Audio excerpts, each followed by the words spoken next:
आचार सिखलाती हमारी पाठशाला है। हमें व्यवहार सिखलाती हमारी पाठशाला है। हमें मंदिर बुलाती वह हमारी पाठशाला है।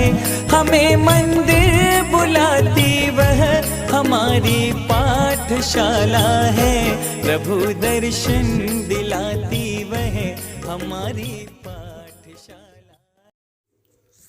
ओम नमः सिद्धेभ्यः, ओम नमः सिद्धेभ्यः, ओम नमः सिद्धेभ्यः। देवादिदेव आदिनाथ भगवान की जय।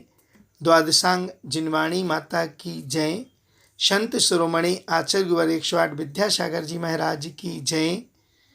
आचार्य श्री उदार सागर जी महाराज की जय।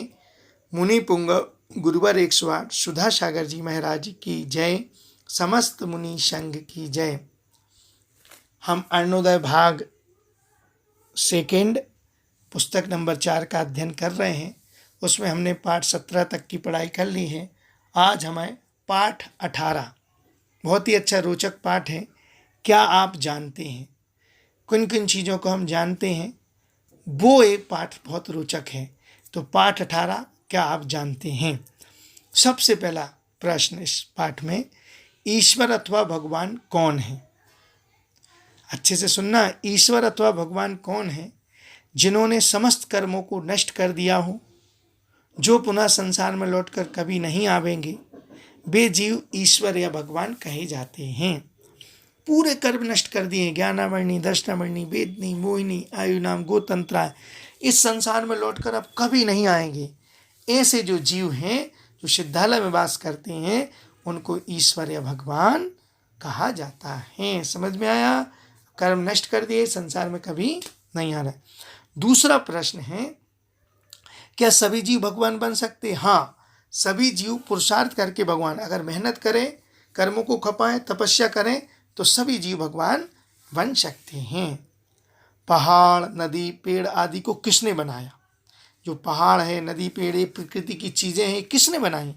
पहाड़, नदी, पेड़ आदि को किसी ने बनाया नहीं है। ये प्रकृति से स्वयं बने हैं, ये ऑटोमेटिक बने, इसको कोई कर्ता बनाने वाला नहीं है, ये अपने आप बने हुए हैं। ठीक, इसलिए धारणा निकाल देना कि कोई इसकी सृष्टि का करता है, बनाता है, ये अपने आप बने हुए हैं। अगला, भूत पिशाच आदि क्या है? अपन देखते टीवी में भूत पिशाच कैसे, ये क्या है?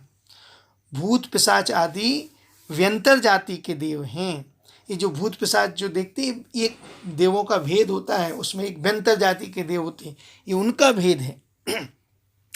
ये भयानक व डरावने नहीं होते, सर्वांग सुंदर मनुष्यों के समान आकार वाले, ये भयानक और सुंदर नहीं होते। ये मनुष्यों के आकार वाले बड़े सर्वांग सुंदर, बहुत सुंदर होते हैं, लेकिन इनके पास विक्रिया होती है, चाहे वो सुंदर रूप बना लें, चाहे विकराल रूप बना लें, लेकिन ये हमेशा ऐसे इन रूप वाले नहीं होते। बना सकते हैं अच्छा बुरा रूप जैसा वो चाहें। अगला, सूर्य चंद्रमा आदि क्या है? बहुत अच्छे से सुनना, बहुत रोचक पाठ है। सूर्य चंद्रमा आदि ज्योतिषी देवों के रहने के विमान है। सूर्य चंद्रमा आदि क्या है? ज्योतिषी देवों के रहने के विमान। ज्योतिषी देव जहाँ रहते हैं उनके विमान है। सूर्य चंद्रमा स्वयं देव नहीं है, इनके ये विमान है, और इनमें जो रहते हैं वो देव कहलाते हैं, ज्योतिष देव। ये अत्यंत चमकदार होते हैं तथा आधे नींबू के आकार वाले होते हैं। ये बहुत चमकदार होते, चमकते हैं, इसलिए आज अपन को चमकते हुए दिखते हैं। और ये आधे नींबू के आकार वाले, ऐसे आधा नींबू अपन काट लो तो कैसे दिखता है, ऐसे आकार वाले वो होते हैं। इसलिए सूर्य चंद्रमा जी ज्योतिष देवों के रहने के विमान। जैसे अपन लोग घर में रहते तो अपन जीव हैं और घर अजीव है, ऐसे वो विमान हैं वहाँ। मरण होने के बाद जीव कहाँ जाता है? मरण होने के बाद जीव अगले पल में ही आयुबंध के अनुसार नवीन शरीर को धारण कर लेते हैं। जैसे जीव मरता है ना, वैसे नया शरीर उसको तुरंत मिल जाता है।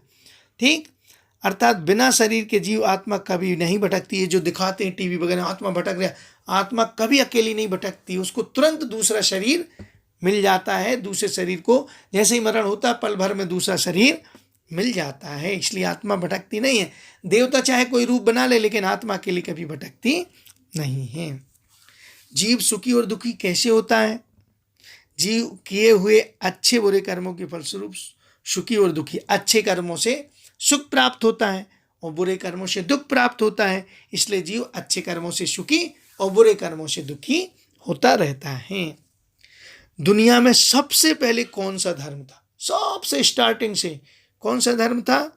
दुनिया में अनादिकाल से जैन धर्म चला आ रहा है।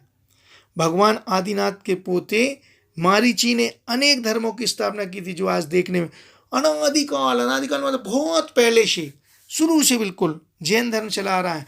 लेकिन आदिनाथ भगवान का पोता था मारीची का जीव, उसने बहुत सारे धर्मों की स्थापना कर दी थी। वो धर्म आज अपन को वर्तमान में देखने को मिलते हैं।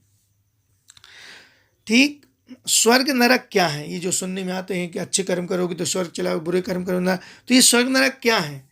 अत्यधिक पुण्य, अच्छे कार्य के फलों को भोगने के लिए प्राप्त स्थान जहाँ देव रहते हैं वह स्वर्ग कहला।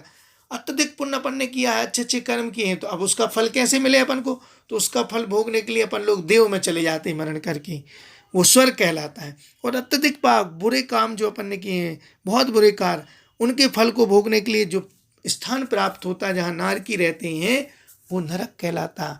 अच्छे कर्मों से भोगने का स्थान स्वर्ग और बुरे कर्मों को फल भोगने का स्थान नरक कहलाता है। जीव का अस्तित्व कब से है और कब तक रहेगा? जीव का अस्तित्व अनादिकाल से है और अनंत काल तक रहेगा। जीव का अस्तित्व कब से है? अनादिकाल से है। और कब तक रहेगा? अनंत काल तक रहेगा। मतलब सोच लो, जीव का जो अस्तित्व है वो अनादिकाल से है, शुरू से चला आ रहा है। और कब तक रहेगा? अनंत काल तक। शुरू से है और एंड तक रहेगा, इसका कोई आदि है और ना अंत है। जीव का अस्तित्व इस रूप से होता है। इस प्रकार से हमने पाठ 18, क्या आप जानते में, इस बहुत सारी चीज़ जो हमारी बहुत उपयोगी हैं, इन चीज़ों को हमने जाना, इनको समझेंगे और अपने हृदय में धारण करेंगे। इसी मंगलमयी भावना के साथ द्वादशांग जिनवाणी माता की जय।